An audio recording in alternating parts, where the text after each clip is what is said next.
Olá pessoal da Regiatec, estamos de volta aqui, tá? Para a gente dar início hoje ao nosso primeiro encontro, tá? De 3 encontros. E a partir de hoje a gente vai estar vendo aí a nossa disciplina de Sistemas de Gestão Ambiental. Então a partir de hoje a gente vai tentar compreender melhor como é que funciona um pouco desse mundo do sistema de gestão ambiental, como foi que surgiu, a questão dos históricos que estão relacionados à implementação dos sistemas de gestão ambiental, como que se dá efetivamente, né, a criação desse. A gente vai ver que existe um passo a passo que vai delimitando a implantação desses sistemas de gestão ambiental. E por último a gente vai ver a parte de auditorias ambientais, que ela é muito interessante também. É uma área muito correlacionada aí aos sistemas de gestão ambiental. Então, mais uma vez, sejam bem-vindos. Espero que a gente tire muito proveito das nossas videoaulas. E a partir de agora a gente vai ter um pouquinho dessa noção introdutória. Então, o que acontece? Como a maioria do incremento dos problemas ambientais, a gente sabe, aliás, que eles são advindos principalmente de 2 fatores, tá? Esses 2 fatores principais, quais são? São os fatores que estão relacionados, primeiramente, à questão do aumento populacional, tá? Essa é uma vertente bastante importante no que diz respeito à questão do incremento dos problemas ambientais que foram surgindo ao longo do tempo. Em um segundo momento, a gente tem as etapas relacionadas ao avanço tecnológico e industrial. Então, esses 2 fatores eles foram preponderantes para quê? Para que a gente tivesse o incremento, a mudança no que diz respeito ao cenário ambiental que a gente tem pelo mundo.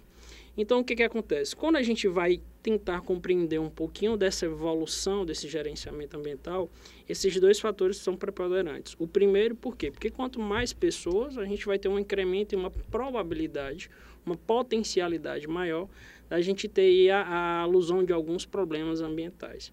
E o segundo, porque a questão do avanço tecnológico e industrial, a gente deixou de ter aquela matriz emanentemente de campo, né? E a gente passou a trabalhar com um avanço tecnológico. E nesse avanço tecnológico, muitas matérias-primas novas surgiram e, como consequência também, a gente vai ter aí a questão de alguns problemas relacionados a esses incrementos. Então, para que a gente tenha uma ideia com relação a essa evolução temporal desses quadros do gerenciamento ambiental, a gente vai praticamente dividi-los aqui em 4 etapas, tá? Primeira, relacionada à década de 70, década de 80, a década de 90 e, por último, a gente vem numa alusão temporal dos anos 2000. Então, vamos lá. Quando a gente traz a ideia da década de 70, pessoal, o que é característico dessa época? Inicialmente, as questões relacionadas àquele movimento ambientalista mais tímido. É quando, na verdade, as questões ambientais começam a ganhar um pouquinho de enfoque. Ele é um movimento ainda muito intimista, muito restrito.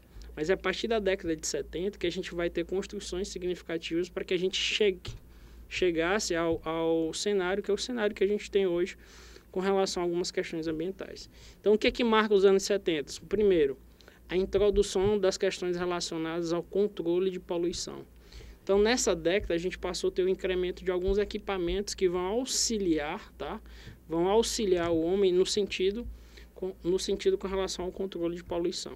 Então, essa ideia ela vai surgir aí, e claro, as ações vão surgir inicialmente nessa década de 70. Mas aí quem foi que foi preponderante nessa década de 70, perdão?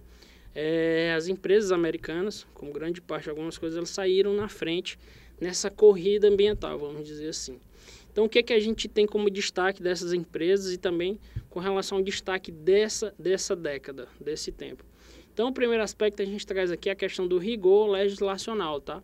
Então, as leis norte-americanas, à época, elas tinham um rigor mais acentuado do que em outros países, do que em outras regiões. Então, em função dessa rigorosidade mais acentuada, a gente passou a ter um destaque maior na década de 70, sobretudo nessas empresas americanas, norte-americanas. E o segundo ponto é a questão dos acidentes ambientais. É na década de 70 que a gente vai ter um incremento aí de muitos acidentes ambientais, principalmente os que vão estar relacionados às áreas industriais, aos polos industriais, sobretudo os polos químicos, petroquímicos. Então, o que acontece? Essa década ela é marcante por isso, tá? Esses são 2 pontos essenciais para que se tenha noção com relação à década de 70. Então, pessoal, quando a gente vai para a década de 80 agora, a gente vai ter uma evolução, tá?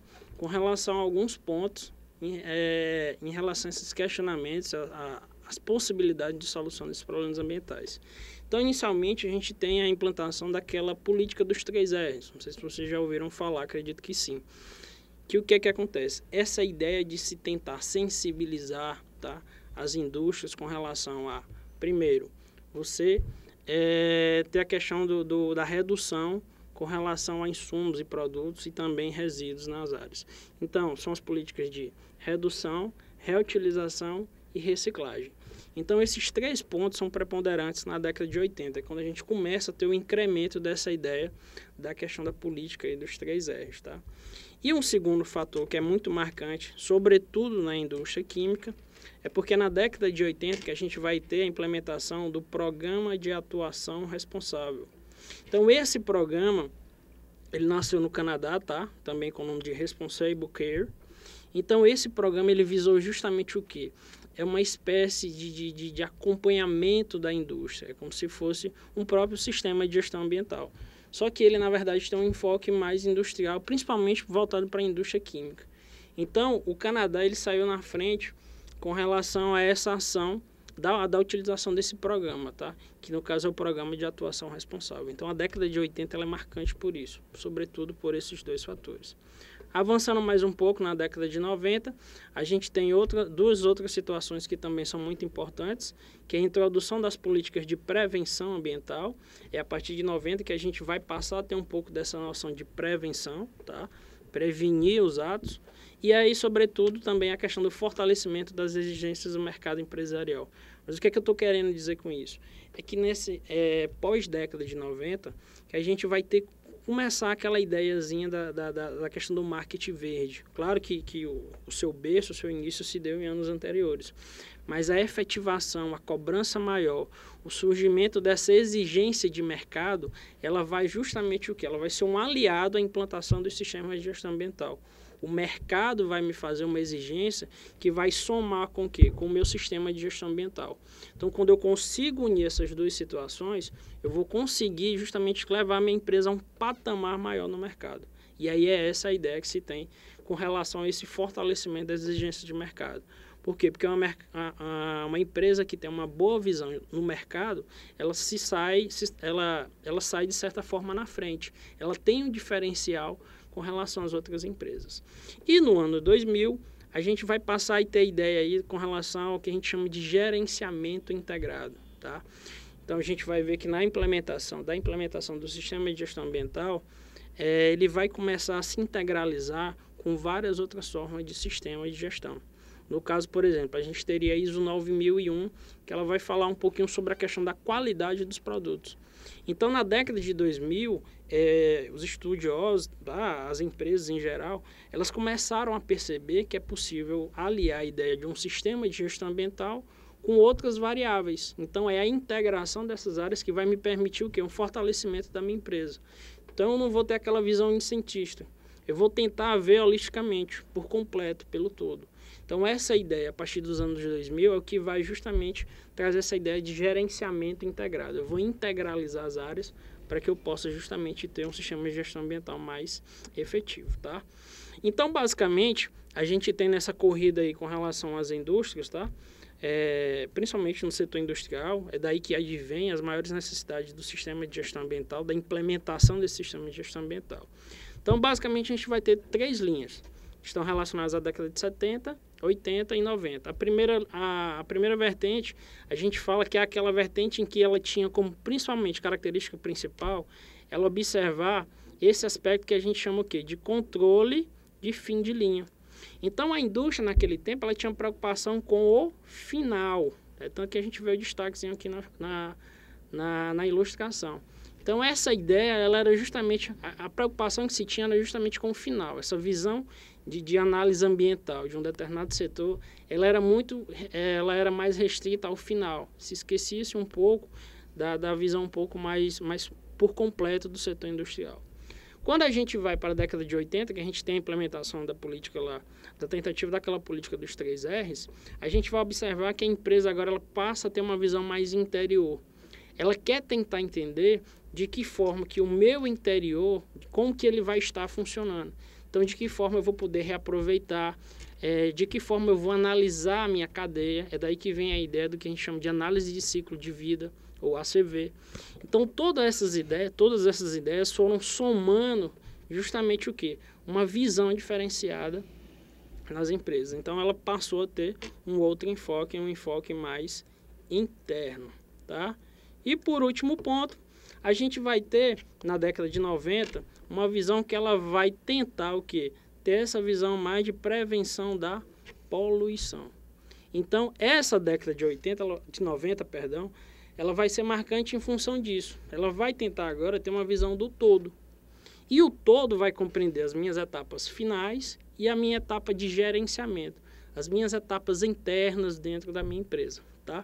Então, essa visão ela vai ter a tentativa de uma visão mais holística e também, de certa forma, previsionista. E prevenção eu só faço com planejamento. Não existe prevenção sem planejamento, sem diagnóstico, sem eu estudar a minha empresa. Então, essa visão ela começou a ser mais difundida. Ela passou a ter uma incrementação maior. Tudo bem? Então, advindo dessa evolução temporal, vamos dizer assim, com relação à indústria e ao meio ambiente, a gente vai ter algumas características aí com relação a essas indústrias. O primeiro é que essas transformações ambientais elas vão se dar basicamente em 3 momentos, tá?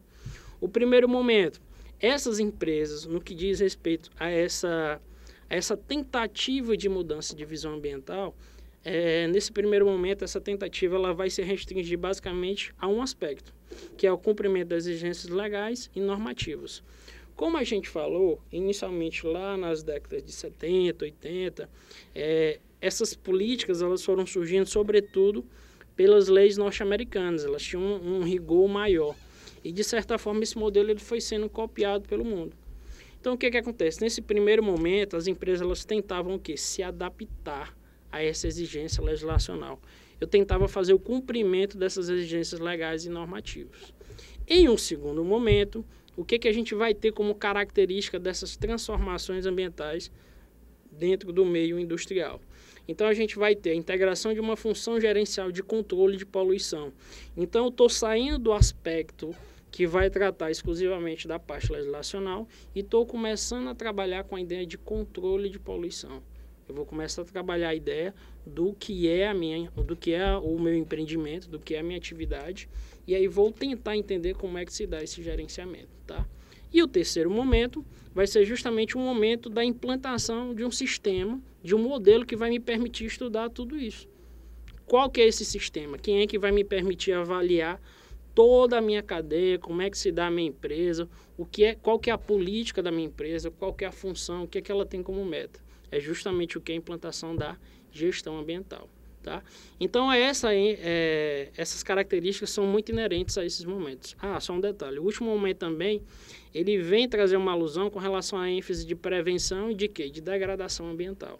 Então, esses dois aspectos eles tiveram um maior destaque, sobretudo no terceiro momento. Aquela preocupação de eu tentar prevenir, tá? O que pode acarretar um dano ou um impacto ambiental negativo, e também as questões de degradação ambiental. Então, basicamente, a gente tem esses três momentos. Dessa situação de transformação, a gente vai ter 2 modelos, digamos assim, de reação do meio ambiente com relação das empresas, das atividades em si com relação a essas mudanças. Um é o que a gente chama de modelo reativo, tá? Como o próprio nome diz, ela é uma reação ao que está sendo imposto, Então, a gente vai ter basicamente 3 características inerentes a esse modelo reativo. A primeira, adequabilidade legislacional. As empresas vão estar se adequando ao rigor legislacional. Segundo, a questão da redução de custos. As empresas começaram a enxergar que, de certa forma, elas estudando, que, de certa forma, elas compreendendo melhor esses aspectos ambientais, elas passaram a ter uma redução do seu custo. Então, ferramentas como sistema de gestão ambiental, avaliação de ciclo de vida, avaliação de passivos ambientais, tudo isso vão ser ferramentas que vão auxiliar as empresas nas suas políticas de redução de custo. E uma terceira característica é a melhoria da imagem. Então, essas empresas, mesmo que nesse modelo reativo, de uma forma mais simplista, vamos dizer assim, elas começaram a observar que se passou a ter melhorias da sua imagem junto ao mercado. E aí o segundo modelo que a gente chama de modelo proativo, ele vai em direção à atividade, que basicamente o que vai ser básico, o que vai ser característico desse movimento, desse modelo? As ações, tá? A introdução das ações de marketing e de sucesso empresarial voltadas às questões ambientais. Então, no modelo reativo, eu tinha aquela ideia de melhoria de imagem, pois no modelo proativo eu vou ter a melhoria disso. Eu vou fazer disso agora uma marca da minha empresa. E essa marca ela vai ser inerente a várias características da minha empresa. Inclusive, uma delas seria o quê? A certificação. Então, a empresa que ela é baseada na ISO 14001, que no caso é a ISO que vai dar as diretrizes para um sistema de gestão ambiental, teoricamente ela tem um diferencial de mercado, porque alguma empresa antes fez a sua avaliação, fez a sua certificação e atestou que essa empresa tem um diferencial em relação às questões de mercado. Tudo bem? Então, quando a gente vem trazer um pouquinho para o lado contemporâneo, a gente tem algumas características que são básicas e que são inerentes a essas empresas, tá? Então, essas empresas passarão a ter uma maior postura responsável, tá? De comprometimento com o meio ambiente, e isso é uma exigência hoje que se tem, não só de mercado, mas também uma exigência, vamos dizer, socioambiental. As pessoas hoje cobram mais posturas mais responsáveis com relação às empresas. A gente passou a ter formas diferenciadas de cobrança de gestão e planejamento. A empresa hoje que ela não se planeja, que ela não tem uma gestão ambiental adequada das suas atividades, elas dificilmente vão ter um diferencial de mercado. Então, essa cobrança ela passou a ter o quê? Influências de forma diferenciadas, tá? E isso vai incluir não só o aspecto socioambiental, não vai ser só a população em si. Hoje, se a gente for tentar entender, por exemplo, entidades financiadoras, entidades que vão fazer segurança com relação à atividade, todas elas vão ter uma certa cobrança com relação a isso. Que é um exemplo básico, se você hoje for tentar financiar, por exemplo, alguma atividade, geralmente por um banco, alguma coisa do tipo, ele vai lhe exigir, no mínimo, um licenciamento ambiental. Algumas empresas hoje, alguns órgãos financiadores, trabalham inclusive com essa ideia do sistema de gestão ambiental. A empresa que ela tem um sistema e que ela tem uma certificação, ela tem um diferencial, porque ela vai fazer o cumprimento justamente dessas normas legislacionais. E o terceiro ponto, que hoje é bastante característico com relação a essa visão contemporânea, é essa implementação sistematizada dos processos de gestão ambiental. É aquela visão que eu tinha acabado de falar. Eu vou tentar integrar ações de gestão de qualidade do produto, aspectos relacionados à segurança do trabalho. Então, tudo isso é uma gestão de forma mais integrada. Quando eu consigo unir esses aspectos, eu consigo justamente tentar fazer uma gestão ambiental de forma mais eficaz. Então, nessa corrida da evolução empresarial, a gente tem basicamente 3 características pontuais a essa evolução do pensamento empresarial, vamos dizer assim. Então, no início, a minha preocupação ela era específica a um modelo econômico-financeiro. Depois eu passei a ter essa visão, só que agora aliado ao aspecto social. E, por último, hoje, a empresa que consegue fazer o seu destaque no cenário econômico-financeiro, social e ambiental é a empresa diferenciada. Então, se eu consigo aliar esses 3 aspectos e conseguir colocar isso dentro do meu processo produtivo, a minha empresa hoje ela tem um certo destaque. E é isso o diferencial de mercado hoje. Tá? Então, para a gente ter uma noção bem mais específica com relação ao sistema de gestão ambiental, a gente tem que ter a noção que hoje, claro, a norma regimentar, quem define o sistema de gestão ambiental, que a gente chama de ISO 14001. Ela faz parte da série normativa ISO 14000. Então, dentro dessa série normativa, é como se a ISO 14000 ela tivesse um patamar mais alto e dentro delas a gente tivesse vários subníveis. E o subnível que fala especificamente do sistema de gestão ambiental é a ISO 14001. Então, ela surgiu, tá, com essa função, basicamente, de se tentar normatizar. Então, surgiu na Suíça a ISO. A ISO é uma organização não governamental, tá? Ela hoje é formada por vários estudiosos, várias pessoas técnicas pelo mundo inteiro. No Brasil, o representante que a gente tem dentro da ISO é a ABNT. Então, do quadro da ABNT, vão vários técnicos para que justamente contribuam, tá, com o surgimento dessas normas ISO. Então, a função básica para que veio a ISO 14001? Então, a função básica dela foi justamente o quê? Tentar compreender as principais normas, tá? Estabelecer normas e diretrizes do sistema de gestão ambiental que vão tratar de aspectos como qualidade do meio ambiente, segurança, saúde e responsabilidade social. Então, é justamente uma normativa que vai trazer diretrizes, ela vai ter pontualidades lá, que essa empresa vai tentar se encaixar a esse padrão. Então, o encaixe a esse padrão vai justamente fazer com que essa empresa vá visar essa certificação ISO. Objetivos básicos. Então, primeiro, harmonizar iniciativas de normatização pelo país. Então, a certificação ISO ela tem essa função básica, criar padrões, tá? Para que vários segmentos, tá? São padrões específicos a determinados segmentos e que esses padrões eles vão ter critérios mínimos. Então, se você quer se adequar a determinada situação, a determinada ISO, essa função ela se dá em função disso, de tentar harmonizar essas iniciativas de normatização. Segundo o objetivo básico, estabelecer padrões que levem à excelência ambiental. Eu vou buscar melhores níveis, vou buscar melhores patamares, por isso que essa busca pela excelência. E seguir de guia para o quê? Para avaliação da performance ambiental. Principais benefícios que são trazidos com relação as padronizações implementadas pela normatização ISO, sobretudo a ISO 14001. Focalização mundial em questões relacionadas à gestão ambiental, demonstração de compromisso ambiental pelas empresas, as empresas que mostram a sua visão ambiental, que foi o slide anterior que eu tinha mostrado e tinha comentado, quando você tem esse destaque da visão ambiental, você tem um certo diferencial em relação ao que é o mercado de trabalho, ao mercado empresarial, perdão. A promoção de normas voluntárias e do consenso internacional, a minha empresa ela tenta se adequar ao que internacionalmente se tenta colocar como modelo e também auxiliar as empresas a cumprirem e manterem o atendimento às leis ambientais. E não só as leis ambientais, como também as exigências de mercado, a questão de análise do seu ciclo de produto. Então, é uma ferramenta muito interessante a implementação de um sistema de gestão ambiental. Tá?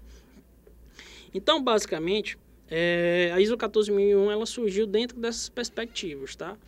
Então, o que acontece? O que é que define basicamente um sistema de gestão ambiental? É o que a gente chama de escopo básico. Tá? Então, o escopo básico, para que eu tenha um sistema de gestão ambiental, esses elementos que a gente vai mostrar agora para vocês são essenciais. Então, primeiro ponto, política ambiental direcionada pela alta administração. O que é isso? Toda empresa que quer criar um sistema de gestão ambiental, ela tem que ter uma política ambiental. Ah, professor, mas a minha empresa ela não tem, pois ela vai ter que criar. Ah, mas ela tem, mas não é bom, pois ela vai ter que se adaptar e criar um modelo que seja justamente vamos dizer assim, que ele traga uma política que tenha diretrizes com relação a essas normativas ambientais. Por que é que ele está falando pela alta administração? É porque a ideia de um sistema de gestão ambiental, gente, ela tem que partir da alta administração. Porque é ela quem vai definir, é ela quem vai dar as diretrizes para que esse segmento possa andar. E detalhe, a gente vai ver como destaque que é essencial que essa empresa ela tenha essa visão. Se a alta administração não agarrar essa ideia, o sistema de gestão ambiental ele não vai ser criado, tão menos executado. Tá? Então, é justamente essa administração que vai dar a definição de rumos para a empresa e para as atividades. Segundo ponto, identificação dos aspectos e passivos ambientais, bem como dos impactos negativos e a valoração destes. Tá? Aliados a isso, a gente coloca também os impactos positivos, só que esses serão potencializados. Tá? Então, isso tudo dessa identificação desses aspectos passou a surgir como uma ferramenta de gerenciamento ambiental. Eu passei a entender melhor como é que minha empresa funciona. Identificação de requisitos legais e outros requisitos que são inerentes à minha empresa, eu vou identificar cada ponto da minha empresa. Então, uma etapa muito importante do SGA é justamente o diagnóstico dessa empresa, eu tentar entender como é que ela funciona. O estabelecimento de objetivos e metas que suportem a política ambiental definida. Como a gente falou, essa política ela tem que ser criada dentro da realidade que essa empresa vive. Então, ela é muito específica a isso, ela tem que ser criada dentro desses aspectos, tá? Então, resumidamente, a gente vai ter basicamente isso como as principais definições desse sistema de gestão ambiental. A estrutura organizacional, o planejamento dessa empresa, eu tenho que ter recursos alocados que vão aí definir mão de obra, material, maquinário, processos e os procedimentos que vão ser implementados dentro desse meu sistema. A partir desse momento é que a gente vai ter efetivamente as etapas de implantação e aí, no caso, a execução e manutenção desse meu sistema de gestão ambiental. Tudo bem? Então, o que é que a gente vai ter ainda como principais ponderações com relação à questão das certificações ISO, tá? Então, a ISO hoje, gente, ela traz mais ou menos cerca de 250 mil empresas que são certificadas segundo a ISO 14001, tá? Os principais destaques aí, elas se dão principalmente com relação à Europa, tá? O mercado europeu e o leste asiático. Então, nessas duas regiões onde a gente tem uma maior concentração de certificações ISO 14001, tá? Baseado nisso também, as certificações ISO passaram a ter uma maior incorporação dos aspectos das certificações. O que isso vai me trazer como ideia? Isso foi fundamental para que a gente tivesse a integração dos diferentes sistemas. Aquela ideia que eu estava falando de se integralizar sistemas, ele vai me trazer justamente esse aspecto de adequabilidade, de eu tentar fundir sistemas de gestões, e isso vai me trazer uma melhor visibilidade com relação à minha empresa. Mas, Wesley, qual a contribuição que se tem com isso? Então, o que acontece? A ISO ela traz um dado importante. Para que a gente tenha uma ideia, na evolução temporal de 5 anos, a gente tem o surgimento de cerca de 100 mil empresas certificadas pelo mundo. Então, isso, como a gente falou, passou a ser uma exigência de mercado. O mercado passou a exigir isso como uma ferramenta. Então, por isso que a gente tem essa proporção aí média de que a cada 5 anos a gente tem um surgimento de cerca de 100 mil empresas certificadas. E no nosso país, como é que isso se deu? Inicialmente se deu com uma evolução, tá?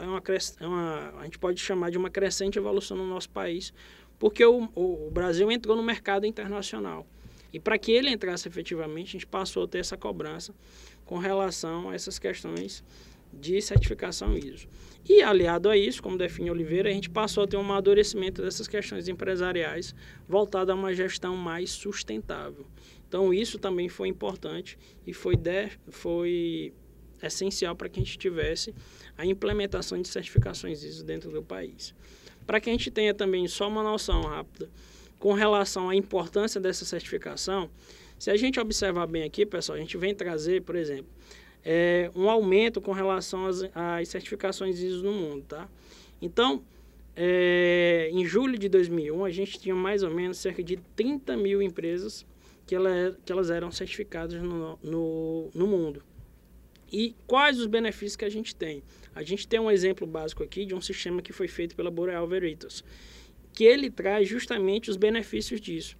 Então, aqui é um caso em específico, tá? Que é o caso Pananco, em que ele vem me mostrar, por exemplo, uma empresa, antes do seu sistema de gestão ambiental, ela tinha um consumo de água de cerca de 3,5 litros, tá? E ela passou a ter um consumo de cerca de 1,68. Então, esse meu sistema de gestão ele vai me permitir identificar justamente essas pontualidades. Ele traz o mesmo exemplo com relação ao consumo energético. A gente teve uma redução com relação ao consumo energético pós a implantação do sistema ISO nessa empresa em específico. A ISO no Brasil, ela vem trazer um quadro bem interessante porque ela retrata, de certa forma, a realidade das regiões do nosso país. Então, por exemplo, hoje, segundo a revista Meio Ambiente Industrial, onde a gente tem uma maior concentração de certificações, é justamente em que regiões? Na região sudeste e na região sul. Por quê? Porque é justamente nessas duas regiões que a gente tem uma maior concentração de atividades industriais.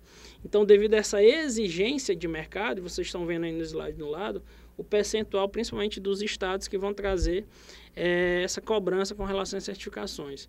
Então, no nosso país, essas duas áreas aí são destaques com relação à implementação de certificações ISO no país, tá?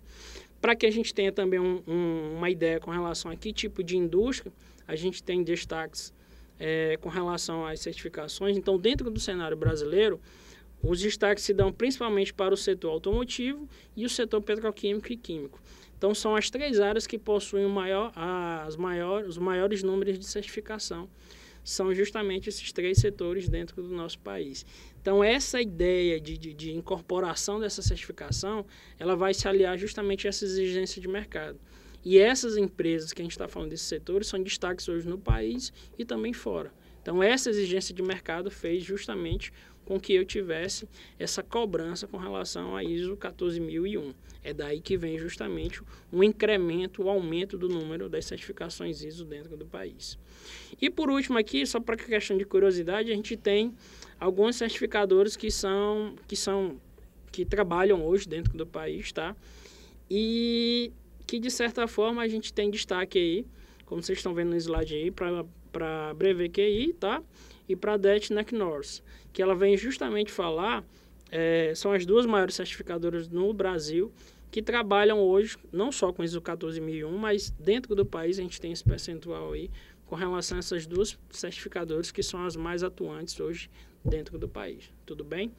Então, pessoal, por hoje a gente finaliza a nossa primeira videoaula, tá? Qualquer dúvida, tá aqui meu e-mail, wmaicon@ifp.edu. A gente está também com uma ideia, retomando uma ideia de um canal que existia, que é o meu canal no YouTube, e a gente está aos poucos tentando revitalizar o canal. Então, quem tiver dúvida, depois eu vou postar outras videoaulas lá também, de forma independente, claro. E aí, qualquer dúvida, é só mandar um e-mail, se quiser uma sugestão, qualquer coisa do tipo, a gente vai estar aberto lá para tentar dar essa conversada com vocês, tudo bem? Então, bons estudos e a gente se vê na nossa próxima videoaula. Até mais.